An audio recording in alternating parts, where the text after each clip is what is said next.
Hi mga traders, magandang yaman po sa inyong lahat. Bagong taon, January 1, 2025, sinimulan po natin ang araw na ito na productive na agad tayo at hindi tayo naingaskugon tuloy-tuloy po yan. Sisikapin nating maging consistent sa ating pagko-content at syempre naman na makabigay po ng value sa inyo. O kaya naman guys, sa video na ito tatalakayan po natin kung ano yung insights po natin sa Bitcoin ngayon, kung ano yung market sentiment and outlook ng mga tao when it comes to cryptocurrency market. Pabagsak na ba ulit siya? Pabalik na ba siya ng 70k ulit? Yan po yung mga tanong na sasagutin natin sa video na ito. Kaya naman guys, mag-like ka na, mag-subscribe ka na, share mo na tong video na to para lang sa gayon makatulong din tayo sa mga kababayan nating Pilipino. So without further ado, simulan na po natin guys. Unang-una po kasi yung mga drinowing ko nga po dito na chart kanina na kung saan makikita natin dito guys, ang Bitcoin po, grabe yung all-time high niya kung babalikan natin. That was on December 17, 2024. Last month makikita po natin dito na kung saan umabot na po siya ng 108k US dollars na breakout na po itong 104k. So kung makikita po natin yung momentum niya dito, December tuloy-tuloy ang ganda, November, December. But then ito na po yung pagpasok po ng third week, fourth week of December, makikita natin dito na bearish na tuloy-tuloy din yung momentum niya pababa. Hindi lang ito basta correction, hindi lang ito basta pullback. It was actually a major downfall. It was actually a major pullback. Kasi dito kung makikita natin, bago tayo pumunta sa present, alamin muna natin nangyari sa past, makikita natin dito guys na bumagsak po ang Bitcoin ng lagpas po 10%.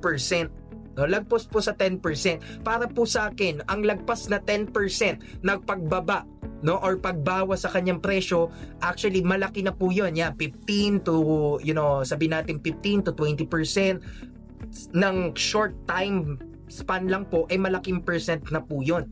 Major po yan, di ba? 15%.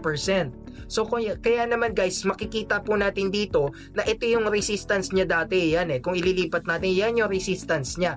Pero, di ba, ang ating rule of thumb, yung support natin, dapat po green yan, di ba? Last month. Ngayon, red na po yan or magsaserve siya bilang ating resistance na po. So kung makikita nyo dito guys, simula ito na makikita natin dito January 1 nasa 93,000 US dollars siya, wala na dun sa 100k. Pero kasi dito mga bandang pa last week po ng December 2024, tinatry niya pang makaabot dun sa 99,000, 100,000 US dollars. Ano pong nangyayari? Nire-reject. Ano pong nangyayari? May malakas po na banta dito ng selling pressure. Kung mapapansin nyo po, that particular range between, sabihin na natin 98,000 to 100,000 US dollars every time it reaches that particular level, makikita po natin dito na talagang nire-reject, bumababa, malakas ang selling pressure. Kaya naman ngayon guys, eto nga yung nakita nyo na kanina, ano bang insights ko dyan? Saan ba pwedeng papunta yan? Actually, December, yun nga, first week to third week talagang pataas, pero nung fourth week na, yan na nga po, fourth week na, makikita natin dito guys na talagang bearish at hanggang po ngayon pagpasok ng 2024. Siguro short term umaangat, intraday or day trading, pwede naman mag-buy, pwede naman mag-buy long, pwede naman mag-trade. But then ang sinasabi ko dito, ano yung bias talaga ng mga tao ngayon? Ano yung outlook ng tao ngayon? Well, sabi nga nila, sideways trend with a downward bias. Ibig sabihin, makikita nyo dito, sideways lang naman, may resistance, may support, short term po yan. Kung isusum in natin dito, ayan, makikita natin, may resistance, may support, imaginary or psychological na lang. But then, yung kanyang mga high levels, makikita nyo dito, high, lower, high, pababa siya ng pababa. So, yung short term natin na bias dito to medium term, pababa po siya dito sa 88,000, between 88,000 US dollars to 90,000 US dollars. Kasi yan nga po yung pinaka, kung makikita nyo dito, sinasalo diba? Sinasalo siya, wag na lang nga sana mag-breakdown dyan. Kung hindi, tuloy-tuloy ulit ng pagbagsak yan, Kasi, tignan nyo po dito, ang laki ng gap, diba? Wala nang sasaluhan. Halimbawa po, bumagsak dito sa support nito. Saan na yung next support niya? Diba dito na? Diba? Dito na banda. Diba? Kaya guys, ang laking gap, Ang laking gap. Sana nga kung bumaba man siya or magstay man siya, dito na lang po sa levels na to. Ayan, dyan na lang sa levels na yan. Sabihin na nating pinaka ano na, 'di ba? 86,000, no? Pero guys, kapag ka doon nag-breakdown pa, nag-downfall pa doon, pwede talaga yung hanggang 70, no? Pero guys, hindi ko sinasabing pupunta doon, kaya nga ino-obserbahan. What is important now, what should we actually do now is actually to observe, to plan, and to study. No, kasi kung gagawa kang decision nyo, halimbawa mag-buy long agad kayo, ayan nga, makikita nyo downward bias, pwede pang bumaba between 86 to 90,000 US dollars. No, kasi 93, ang lapit na medyo tinatry nyong umangat, wala pa, nahirapang umangat.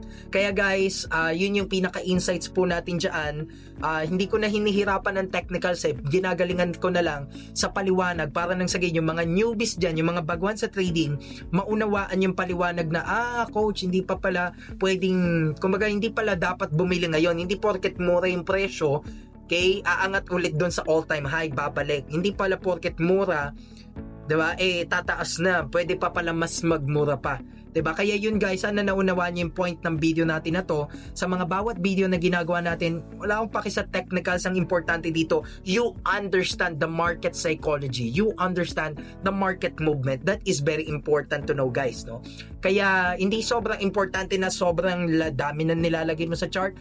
What's really more important is that you definitely know and understand kung ano yung nilalaman ng chart at kung saan siya papunta, no? Ano yung interpretation mo. Kaya again guys, I think yun lang muna yung para sa video na ito. Marami pa tayong gagawin ng mga vlogs, no? Kayo guys, no, sa tingin nyo ba ang Bitcoin ba pabalik ba ito ng 100,000 o kaya naman pababa, no, ng 80,000? Yan guys, no, magandang tanong. Kaya naman guys, this is the Estudyante Trader.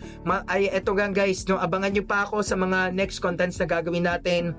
Sinimulan na nga natin ngayon December, December kakatapos lang. Sinimulan natin January 1, unang araw ng taon, unang buwan, no? Kaya naman guys, supportan nyo pa ako. Marami pa tayong gagawin ng mga vlogs, collaborations, partnerships, sa mga shoutout po, no, sa mga subscribers natin dyan. O yun guys, no, ano bang take nyo ngayon sa Bitcoin, no? Comment nyo naman dyan sa comment section. Kung meron kayong mga criticisms, suggestions, feedbacks, put nyo lang po dyan sa comment section kung ano po yung mga just yung pang contents na i-content natin. Syempre naman gagawin po natin yan, no, para po sa inyo. Kaya yun lamang guys. Once again guys, maraming salamat po, no, sa pagsuporta nyo sa akin ng taon 2024 at ngayon po onwards, no, 2025. Tuloy-tuloy lang po tayo magbibigay ng inspirasyon, ng motivasyon at ng mga learnings po sa mga kababayan nating Pilipino guys. See you on my next vlog.